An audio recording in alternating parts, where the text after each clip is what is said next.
بسم اللہ الرحمن الرحیم ایاک نعبد و ایاک نستعین۔ میرے پاکستانیوں، آج کل ایک انگریزی میں رین آف ٹیرر کہتے ہیں، خوف پھیلایا جا رہا ہے۔ ایک خوف کی فضا بنائی گئی ہے کہ جو بھی کوئی تحریک انصاف سے کچھ بھی اس کا کنیکشن ہو، رشتہ دار ہو، پولیٹکس سے کوئی کنیکشن نہ ہو، رشتہ دار بھی کسی تحریک انصاف والے کا ہو، کوئی بزنس پارٹنر ہو، یعنی کوئی بھی کسی کی کنیکشن تحریک انصاف کے ساتھ ہو، اس کے اوپر تشدد، ان کے اوپر ظلم، ان کی بزنسز بند، ان کے گھروں کے اوپر چھاپا۔ یعنی ایسی میں نے تو اپنی زندگی میں اس طرح کے کبھی حالات نہیں دیکھے۔ ہم صرف پڑھتے ہوتے تھے، فلموں میں دیکھتے تھے کہ جو ہٹلر کا جرمنی تھا، جس کو نازی جرمنی کہتے ہیں، ادھر ہم اس طرح کی چیزیں سنتے تھے کہ رات کے چھاپے پڑ رہے ہیں، رات کو گھس گئے ہیں ہتھیار پکڑے ہوئے لوگ نہتے شہریوں کے پاس، اور ان کو گھر توڑ دیا، ان کو پکڑ کے لے گئے، جس کو پکڑنے آئے اگر وہ نہیں ہے تو جو مرضی ملا اس کو پکڑ کے لے گئے۔ یہ ہم تب سنتے تھے کہ ایک دم غائب ہو جاتے تھے لوگ، پتہ ہی نہیں چلتا تھا کدھر گئے ہیں۔ جس طرح اب اعظم خان کا پتہ چلا، اس کی فیملی کا، کہ اعظم خان جو میرے پرنسپل سیکرٹری تھے، وہ رات سے غائب ہوئے پتہ ہی نہیں کدھر گئے ہیں، تو ان کو اٹھا کے لے گئے ہیں۔ جس طرح عمران ریاض سے ہوا ہے، اس کی گھر والے بیٹھے ہیں، اس کی بیوی ہے، اس کے بچے ہیں، پتہ ہی نہیں، عدالت کہہ رہا ہے پروڈیوس کرو، پتہ ہی نہیں کدھر لے گئے ہیں جی، ہمیں پتہ ہی نہیں کدھر چلا گیا۔ اور یہ کتنی اور کہانی ہے، گھروں میں آتے ہیں، کہیں سے اٹھا لیتے ہیں، لے جاتے ہیں، غائب کر دیتے ہیں۔ اور ہماری عدالتیں، اور میں آج سلام کرتا ہوں ان ججز کو جو اس ساری مشکلات اور دھمکیوں کے باوجود، ججز کو دھمکیاں دی جاتی ہیں، ان کو بھی بتایا جاتا ہے کہ آپ کی ٹیپیں ہیں، آپ کا یہ ہے، آپ کی ہمارے پاس فائلیں بنی ہوئی ہیں، ان کو بھی بلیک میل کیا جاتا ہے۔ تو اس کے باوجود کئی ایسے ججز کھڑے ہیں کہ اس کے باوجود وہ پورا انصاف دینے کی اور اپنے شہریوں کو پروٹیکشن دینے کی، ان کی حفاظت کرنے کی کوشش کرتے ہیں۔ اور میں نے تو خود دیکھا ہے ججز کو کہ کئی ججز کس طرح کھڑے ہوئے ہیں، ان مشکل بربریت کے دور کے اندر بھی وہ کھڑے ہوئے ہیں۔ لیکن جو مجھے افسوس ہے وہ یہ کہ کبھی بھی ہمارے ملک میں چادر اور چار دیواری کی اس طرح بے حرمتی نہیں ہوئی جو آج ہو رہی ہے۔ اور مجھے ایسے لگتا ہے کہ پلان کیا ہوا ہے، کہ آدمی سوچتا ہے کہ ٹھیک ہے جو مرضی کرنا کریں، مجھے کریں، لیکن جب گھر کی عورتوں پہ پہنچتے ہیں تو یہ بڑا مشکل ہوتا ہے ہمارے معاشرے میں کہ کوئی بھی آدمی پھر اس سے متاثر نہ ہو۔ اور میں آج ان کی بات نہیں کروں گا جو چلے گئے ہیں، میں ان کی بات کروں گا جو اس مشکل بربریت کے دور میں اور اس ظلم کے دور میں آج بھی کھڑے ہوئے ہیں۔ میں ان کو خاص طور پہ آج سلام کرنا چاہتا ہوں، کیونکہ مجھے خبریں آتی ہیں کہ لوگ کس مشکل سے گزر رہے ہیں، گھروں سے باہر رہ رہے ہیں، ان کی بزنسز بند کر دی ہیں، ان کے کاروباروں کے اوپر انہوں نے بند ہی نہیں کیا، ان کو نقصان پہنچایا جا رہا ہے کاروبار کو۔ ان کے جو ان کا روزی کمانے کے طریقے ہیں، ان کے اوپر اٹیک کیا انہوں نے، ان کو پوری کوشش کیا انہوں نے کہ کسی طرح بس وہ جادو کے لفظ کہہ دے کہ میں تحریک انصاف چھوڑ رہا ہوں، تو ہر قسم کا پریشر ڈالا ہوا ہے۔ تو میں ان کو آج سلام کرنا چاہتا ہوں جن کے گھر توڑے ہیں انہوں نے، اور اس کے باوجود وہ بھی آج کھڑے ہیں، اور جنہوں نے اپنے بیوی بچے چھپا دیے ہیں کہیں، کیونکہ یہ عورتوں پہ پہنچ جاتے ہیں۔ اور میں کبھی نہیں سوچتا تھا کہ میرے ملک میں یہ وہ دور آئے گا کہ عورتوں کو استعمال کیا جا رہا ہے، صرف ایک چیز کہ کسی نہ کسی طرح عمران خان کا ساتھ چھوڑو۔ یعنی ایسی کبھی میں نے نہیں سوچا تھا کہ کسی ملک میں بھی ایسے ہوگا کہ صرف اس کو ایک آدمی کو شکست دینے کے لیے، یا ایک آدمی کو کیونکہ ہم نے کانٹا لگا دیا ایک آدمی پہ، وہ نہ واپس آ جائے، اس کے لیے ہر قسم کا حربہ جس میں عورتوں کو استعمال کیا جا رہا ہے، بچوں کو استعمال کیا جا رہا ہے۔ عامر مغل ہمارے اسلام آباد کے وہ ایک کارکن تھے۔ اب میں یہ آپ کو اس لیے بتا رہا ہوں کہ یہ کہا ہے نا کہ جی 9 مئی کو جو ہوا تو اس کی وجہ سے سزا مل رہی ہے. نہیں, یہ 9 مئی سے پہلے سزا مل رہی تھی. 9 مئی کو تو ایک بہانہ مارا گیا. اور میں پھر سے آج کہتا ہوں کہ جس وقت انڈیپینڈنٹ انویسٹیگیشن ہوئی, اور اس کے اوپر انڈیپینڈنٹ انویسٹیگیشن ہونی چاہیے, کیونکہ کسی کو حق نہیں پہنچتا جج, جوری اور ایکسیکیوشنر بننے کا. آپ کا ایک موقف ہے, ہمارا ایک موقف ہے. ہمارا موقف ہے کہ یہ پورا سیٹ اپ تھا, یہ پوری تیاری تھی, پہلے سے سب کچھ پری پلان ہوا تھا. جان کے مجھے اس طرح پکڑا گیا کہ ایک ری ایکشن آئے, اس ری ایکشن کے اوپر پہلے سے پلان بنا ہوا تھا. اگر پلان نہ بنا ہوتا تو ایک دم 10,000 لوگوں کو کون پکڑ سکتا ہے 2 دنوں کے اندر, جبکہ پہلے سے لسٹیں نہیں بنی ہوئی تھی, پہلے سے تیاری نہیں تھی, پہلے سے پولیس کو حکم نہیں دیا ہوا تھا کہ تم نے ادھر ادھر جانا ہے. یہ تو پہلے پلان ہوا تھا سب کچھ. اور ہم کہہ کے تھک گئے ہیں کہ کیوں نہیں اس کے اوپر انویسٹیگیشن ہوتی. سب سے پہلے تو پولیس چیف کو پکڑیں. کیا تھا, یا آئی جی جو پنجاب تھا یہ دندناتا پھر رہا ہے, اس کو کیوں نہیں پوچھتے کہ کیا ہوا تھا, جب اتنی دیر 2 گھنٹوں کے اندر ایک قافلہ آ رہا تھا وہاں سے لبرٹی چوک سے. اس کو بھی نہیں پوچھا. اور وہ جو سی سی ٹی وی کیمرہ جو 100% لگے ہوئے ہوں گے وہاں کور کمانڈر کے گھر میں, وہ کدھر گئے ہیں؟ ان کے اوپر کیوں نہیں کوئی ایویڈنس آئی؟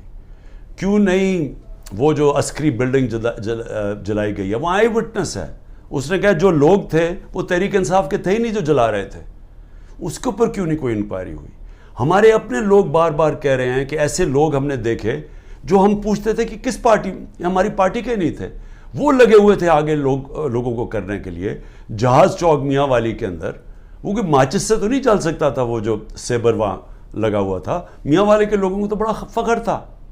کون وہ ہمارے آئی وٹنسز ہیں جو کہہ رہے ہیں کہ یہ 3-4 وہاں لوگ آئے تھے اور وہ بھڑکا رہے تھے اور انہوں نے لیڈ کر رہے تھے لوگوں کو, اور وہ پوچھ رہے تھے تم کون ہو. تو بہرحال ایک تو انویسٹیگیشن انڈیپینڈنٹ ہونی چاہیے. لیکن میں عامر مغل کی بات کر رہا ہوں. یہ تو ہوا 9 مئی کو. 8 مارچ کو اس کے گھر جاتے ہیں, عامر مغل گھر نہیں ہوتا. اس کے 5 بچے ہوتے ہیں, ایک بڑا ہوتا ہے, باقی سارے 16 سال سے چھوٹے 10 سال تک. 5 کو اٹھا کے لے کے جاتے ہیں, 5 بچوں کو اٹھا کے لے کے جاتے ہیں, اس کی بیوی سے بدتمیزی کرتے ہیں, اور پھر عدالت میں وہ جاتا ہے, اور عدالت میں وہ بچے پھر چھڑواتا ہے 2 دن کے بعد. تو یہ تو ابھی 9 مئی نہیں ہوا تھا, تو یہ کیوں ان کو اٹھا لیا؟ اور جو میرے پر 140 ایف آئی آر کٹ چکی تھی 9 مئی سے پہلے, تو وہ کس وجہ سے کٹی تھی؟ تو یہ جو بنایا جا رہا ہے نا کہ جی 9 مئی کے بعد ہی ہوا ہے, 9 مئی سے پہلے سے پلان تھا. یہ پلان بہت پہلے کا بن چکا تھا کہ عمران خان کے اوپر کاٹا ڈال رہے ہیں. تحریک انصاف نے اب واپس نہیں آنا, اگر واپس آئے گی تو مائنس عمران خان آئے گی. یہ پلان پہلے کا بنا ہوا تھا. مذاکرات میں نے شروع سے کہا تھا ہم تیار بیٹھے ہیں. جنرل باجوہ سے میں نے 2 دفعہ مذاکرات کیے, ٹیم بنائی ہوئی تھی جو ان سے مذاکرات کرتی تھی, صرف یہ کہنے کے لیے کہ یہ ہو ہی نہیں سکتا کہ اب ملک کی سب سے بڑی جماعت کو اگر آپ اس کے اوپر کاٹا ڈالتے ہیں تو پھر جمہوریت پہ کاٹا ڈال دیتے ہیں. یہ تو کہیں ہوتا ہی نہیں ہے. تو اس لیے مذاکرات کرتے تھے کہ ہمیں بتائیں کہ آپ کا کیا روڈ میپ ہے. جب جنرل باجوہ گیا اس کے بعد پھر مذاکرات کی پوری کوشش کی, ہمیشہ پیغام پہنچائے, کوئی جواب نہیں آیا, کیونکہ وہاں وہی پالیسی چل رہی تھی, وہی کاٹا ڈالا ہوا تھا. جب کاٹا ڈالا ہوا تو بات کیوں کریں گے کوئی؟ بات میں آج بھی کرنے کے لیے تیار ہوں, اور اس لیے کہ یہ عمران خان کی اب بات نہیں ہے, یہ پاکستان کی بات ہے. ہمارا ملک جس طرف جا رہا ہے, اس ملک میں کوئی امید نہیں رہ جائے گی لوگوں کی. 10 لاکھ پاکستانی پروفیشنلز ملک چھوڑ کے چلے گئے ہیں. پاکستان کے ڈالرز ملک سے باہر انویسٹ ہو رہے ہیں. لوگوں کو پاکستان کے اوپر اعتماد ختم ہوتا جا رہا ہے, امید جا رہی ہے. اور اگر اسی طرح چلتا رہے تو آگے کوئی بھی ہوپ نہیں ہے. تو کوئی تو پلان ہوگا نا. چلے مان لیا عمران خان نہیں ہے, پی ٹی آئی ختم کر دی. جس طرح ابھی یہ کراچی کے اندر لوکل گورنمنٹ کا الیکشن کروایا ہے, اب اگر اس کو الیکشن کہتے ہیں تو اس طرح تو سارے ڈکٹیٹرشپس کے اندر ایسے الیکشنز ہوتے رہے ہیں جن کی کوئی اہمیت نہیں ہوتی, کوئی مانتا ہی نہیں ہے ان کو. تو یہ الیکشن کہ تحریک انصاف اور جماعت اسلامی کے ووٹ دیکھیں کتنے, 8 سے 9 لاکھ, پیپلز پارٹی کے 3 لاکھ ووٹ، اتنا بڑا فرق، اور وہ جیت جاتی ہے پیپلز پارٹی. اور جس طرح وہ جیتی ہے پولیس کا استعمال کر کے، تو یہ تو کوئی الیکشن نہیں ہے، اور اس سے تو کوئی ملک کا فیوچر نہیں ہے. کیونکہ الیکشنز تب الیکشن مانے جاتے ہیں جب جس ملک میں رول آف لا ہوتا ہے، جس ملک میں انصاف ہوتا ہے. تاکہ جب انصاف ہوتا ہے وہ پھر صاف اور شفاف الیکشن کرواتا ہے. اس ملک میں عدلیہ ان کے حقوق کی حفاظت کرتی ہے، وہ پھر ملک آزاد ہو جاتا ہے. جمہوریت کا صرف مقصد ہی ایک ہوتا ہے، آزادی دینا. جمہوریت کے اندر اگر لوگ آزاد نہیں ہیں وہ جمہوریت نہیں ہے. اور جمہوریت کے اندر آزاد ادارے ہوتے ہیں، آزاد الیکشن کمیشن ہوتی ہے، آزاد عدلیہ ہوتی ہے، وہ لوگوں کے حقوق کی حفاظت کرتی ہے. جب لوگوں کی حقوق کی حفاظت کی جاتی ہے، فنڈامنٹل رائٹس کو پروٹیکٹ کرتے ہیں، قوم آزاد ہو جاتی ہے. اور آزاد قوم وہی اسی کی پرواز اوپر جاتی ہے. میں آپ کو مثال دیتا ہوں. ایسٹ جرمنی، ویسٹ جرمنی، دوسری جنگ عظیم کے بعد ایسٹ جرمنی کے اندر ڈکٹیٹرشپ آ گئی، ویسٹ جرمنی میں جمہوریت آ گئی. جب 50 سال کے بعد ایسٹ جرمنی آزاد ہوتا ہے اور اکٹھے ہوتے ہیں تو ایسٹ جرمنی پیچھے رہ جاتا ہے، ویسٹ جرمنی اوپر چلا جاتا ہے، ایسٹ جرمنی نیچے آ جاتا ہے. اسپین کی میں مثال دیتا ہوں. وہاں ڈکٹیٹرشپ آ گئی سیکنڈ ورلڈ وار کے بعد، فرینکو آ گیا، 30 سال ڈکٹیٹرشپ رہی، وہ پیچھے چلا گیا. اسپین سارا ویسٹرن یورپ جو ڈیموکریسی تھی آگے چلا گیا. Soviet Union, second world war کے بعد 2 بڑی طاقتیں تھیں، امریکہ اور سوویت یونین. اصل میں سوویت یونین نے نازی جرمنی کو شکست دی تھی، ان کے پاس طاقت تھی. اور وہی سوویت یونین کے اندر وہ ہوا جو آج پاکستان میں ہو رہا ہے. اور ادھر سے وہاں وہ آزاد ہو گئے، وہ آزاد تھے. مغربی سوسائٹیز، ویسٹرن یورپ، امریکہ، وہ آگے نکل گئے. سوویت یونین ٹوٹ گیا. کبھی کوئی معاشرے میں جدھر آپ آزادی اس کی ختم کر دیتے ہیں، اس کی آپ پرواز ختم کر دیتے ہیں. نارتھ کوریا، ساؤتھ کوریا ایک ہی لوگ ہیں. ساؤتھ کوریا دیکھیں کدھر پہنچ گیا، کیونکہ آزاد ہے، جمہوریت ہے. نارتھ کوریا کو دیکھ لیں ڈکٹیٹرشپ میں کیا حالات ہیں اس کے. ابھی BBC پہ فلم آئی ہے، وہاں لوگ بھوکے مر رہے ہیں، اور وہی لوگ ہیں. تو ہم ایک طے کر کے سفر یہاں تک پہنچے تھے. ہمارا آہستہ آہستہ ڈکٹیٹرشپ آتی تھی، پھر جمہوریت آتی تھی، پھر ڈکٹیٹرشپ آتی تھی. لیکن ایک ہمارا ذہن ایوالو ہوتا گیا، ہم ایک آگے بڑھتے گئے. ہم آخر میں اس چیز پہ پہنچے کہ بری بھی جمہوریت ایک ملٹری ڈکٹیٹرشپ سے بہتر ہے. یہ قوم اس نتیجے پہ پہنچ گئی. جنرل مشرف کا جو مارشل لا تھا وہ لبرل تھا. اس کے اندر میڈیا کو آزاد کیا گیا. الیکٹرانک میڈیا مشرف کے دور میں آزاد ہوا. میں اپوزیشن میں تھا، میری آزادی رائے تھی، میں بول سکتا تھا. ہم پارلیمنٹ میں بولتے تھے، میں ٹی وی پہ چینلز پہ جا کے بولتا تھا. کیونکہ وہاں میڈیا نے اور میڈیا کے لوگوں نے پچھلے 30 سال میں بڑی جدوجہد کی اپنے آپ کو آزاد کرنے کے لیے. آج وہ سارا زیرو پہنچ گیا. آج اچھے صحافی باہر بھاگ گئے. ارشد شریف کو شہید کیا، صرف اس کی باتیں نہیں پسند آ رہی تھیں. عمران ریاض ابھی تک غائب ہے، پتہ ہی نہیں کدھر ہے، جس کی سب سے زیادہ یوٹیوب پہ ویورشپ تھی. باقی ملک چھوڑ کے چلے گئے ہیں. موہت پیرزادہ ملک چھوڑ گیا ہے. وہ ہمارے اوریا مقبول جان سنا، وہ ملک چھوڑ کے چلے گئے ہیں. شاہین سبائی وہ پہلے باہر بیٹھے ہوئے ہیں. صابر شاکر وہ ملک چھوڑ کے چلا گیا. ان کے اوپر اور باہر کیسز کرنے شروع کر دیے ہیں. یعنی یہاں تو میڈیا کنٹرول کر لیا ہے، باہر بھی اب میڈیا کی آواز نہیں دیکھنا چاہتے. یوٹیوب کے اوپر اب ہر قسم کا کریک ڈاؤن ہے. سوشل میڈیا کے لوگوں کے اوپر کریک ڈاؤن ہے. جو کوئی ٹویٹ کرتا ہے اس کے پیچھے وہ ویگو ڈالا رات کو پہنچ جاتا ہے گھروں میں. تو میں یہ سوال پوچھتا ہوں کہ اس سے ملک کو کیا فائدہ ہو رہا ہے؟ ہاں آپ نے عمران خان کو تو باہر رکھ دیا. مجھے یہ بتائیں ملک کو کیا فائدہ ہو رہا ہے؟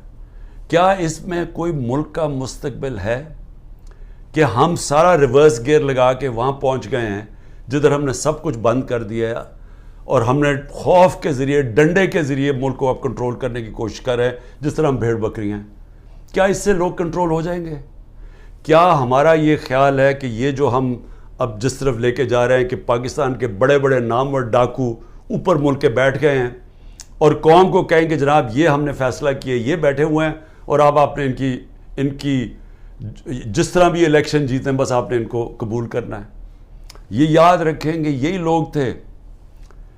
لوگ تھے جن کو جنرل مشرف نے جب اپنا مارشل لاء لگایا 99 میں تو ساری قوم کو بتایا کہ ان دونوں پارٹیز نے کتنی کرپشن کیا ہے. مجھے جنرل امجد نے جو پہلے نیب کے ہیڈ تھے ہمیں باقاعدہ بتایا گیا، اس نے ڈیٹیلز دی کہ ان دو پارٹیز نے کتنی کرپشن کی، ان کے پیسے کتنے باہر پڑے ہیں، اور ان دونوں پارٹیز نے بتایا دنیا کو کہ یہ کتنی کرپٹ ہیں. سر محل کا نواز شریف نے بتایا کہ وہ سر محل میں یہاں سے پیسہ چوری کر کے گیا. حدیبہ پیپر مل کا رحمان ملک پیپلز پارٹی والوں نے ایکسپوز کیا. یعنی ان کو اپنی کرپشن بتائی پبلک کو. پھر جنرل مشرف ان کو NRO دے دیتے ہیں، یہ واپس آتے ہیں، 10 سال پھر بیٹھتے ہیں، ان کے اوپر ہی دور میں کرپشن کیس بنتے ہیں. ہمیں بتایا جاتا ہے، ہمیں تباہی سے بتاتی ہے کہ ان کی کرپشن کتنی ہے. میں جیتا ہوں ان کے خلاف، اور ایک آدمی گھوڑا سوار فیصلہ کرتا ہے کہ جناب یہ کیا، یہ ان کی میں نے فیصلہ کیا ہے کہ جناب عمران خان ملک کے لیے برا، ان کو پھر اوپر لے آتا ہے. اور پھر حیران ہوتے ہیں کہ جی یہ سوشل میڈیا کیوں ہمارے اگینسٹ ہو گیا. یہ انسان ہے، آپ نے خود ہی پہلے لوگوں کو تیار کیا کہ یہ کس طرح کے لوگ ہیں، یہ جو 30 سال سے ملک کو لوٹ رہے ہیں. آپ نے ہمیں بتایا کہ ان کی کتنی پراپرٹیز باہر پڑی ہیں. یہ جو ہیں یہ تو تھوڑی سی ہیں، باقی جو اور ہمیں پراپرٹیز بتائی گئی ہیں ان کی کتنے انہوں نے بینامی پراپرٹیز لی ہوئی ہیں ملک سے باہر، کہ چوری کر کے ملک سے باہر پیسہ لے کے گئے ہیں. آج یہ محب وطن بن گئے ہیں اور عمران خان غدار بن گیا ہے، جس نے اپنی ساری باہر کی کمائی پیسہ کما کے سب کچھ بیچ کے آج پاکستان میں ہے، اپنے نام پہ ہے. وہ غدار ہے. اور جنہوں نے چوری کر کے پیسہ ملک سے باہر 30 سال سے بھجوا رہے ہیں، حدیبہ پیپر مل سے شروع کریں، ان کے اوپر ڈاکیومنٹریز بنی ہوئی ہیں. BBC نے بتایا انہوں نے کتنا پیسہ چوری کی، یعنی ان کی چوری کے اوپر باہر کے اوپر مضمون لکھے ہوئے ہیں، کتابوں کے اندر ان کی چوری کا مینشن ہے. وہ ٹھیک ہیں اور ہم آج غدار بن گئے ہیں. تو کیا قوم یہ مانے گی یہ چیزیں؟ کیا قوم سمجھ جائے گی کہ آپ جب فیصلہ کریں گے کون غدار ہے تو قوم بھی ان کو غدار، اگر وہ نہیں مانے گی تو قوم کو ڈنڈے سے آپ سیدھا کریں گے؟ دیکھیں میں آخر میں اپنی قوم سے اب مخاطب ہوں. دیکھیں جس طرف ہم نکل رہے ہیں، مجھے اپنی قوم کے اوپر مجھے یہ خوف ہوا ہے کہ ہم اگر قوم بحیثیت قوم کھڑے نہ ہوئے، ظالم حکمران کے خلاف کلمہ حق پڑھنا، یہ اللہ کو وہ چیز پسند ہے جو سب سے بڑی کوالٹی. کیوں پسند ہے اللہ کو؟ کیونکہ جب آپ ظلم کے سامنے سر جھکاتے ہیں آپ غلام بن جاتے ہیں. جب آپ ظالم کے سامنے کھڑے ہوتے ہیں، ظلم کے سامنے اپنی آواز بلند کرتے ہیں، اس کو جہاد کہتے ہیں. اور جہاد کیوں اللہ نے جہاد کو اتنا بڑا رتبہ دیا اسلام میں؟ کیونکہ آزادی کے لیے آپ کرتے ہیں. کیونکہ اللہ کو پتہ ہے کہ آزاد انسانی کا پرواز اوپر ہے. میں نے آپ کو مثال دے دی کہ وہی لوگ ایسٹ جرمنی ویسٹ جرمنی آزاد لوگ اوپر چلے گئے، دوسرے نیچے چلے گئے. وہی کوریا کے اندر North Korea South Korea, North Korea dictatorship وہ نیچے چلے گی، وہ خوشحال ہو گئے. تو ہمیں تو پتہ ہے دنیا میں کیوں لوگ جمہوریت کی اتنی بات کرتے ہیں، کیونکہ وہ آزاد کرتی ہے لوگوں کو. تو یہ جمہوریت نہیں ہے جو کراچی کا الیکشن ہوا ہے لوکل گورنمنٹ کا، یہ جمہوریت نہیں ہے. یہ ہر ڈکٹیٹر ایسے الیکشن کرواتا ہے. ہمیں ملک کے لیے سب کو فیصلہ کرنا پڑے گا کہ کیا ہم نے یہ ظلم کا نظام قبول کر کے اور اسے ڈر کے ہم نے گھروں میں بیٹھ جانا ہے اور یہ ظلم ہونے دینا ہے. تو یہ سمجھ جائیں کہ اس ملک کا کوئی مستقبل نہیں ہے. یا ہم نے پرامن، اور میں نے آج 27 سال سے کہہ رہا ہوں کہ شہری ہمیشہ پرامن احتجاج کرتے ہیں، شہری ہمیشہ حق کے لیے کھڑے ہوتے ہیں. زندہ قومیں اپنے حقوق کے لیے کھڑی ہوتی ہیں، زندہ قومیں انصاف کے لیے کھڑی ہوتی ہیں، کیونکہ انصاف کے ساتھ ہی آزادی آتی ہے. میں اس لوگوں کے اندر تھا جب برطانیہ کے اندر 20 لاکھ لوگوں نے سڑکوں کے اوپر پرامن احتجاج کیا. میں اس احتجاج میں شامل تھا 2003 میں. جب انہوں نے کہا کہ عراق کی جو جنگ ہے جو برطانیہ شرکت کر رہا ہے یہ ناانصافی ہے عراق کے لوگوں سے.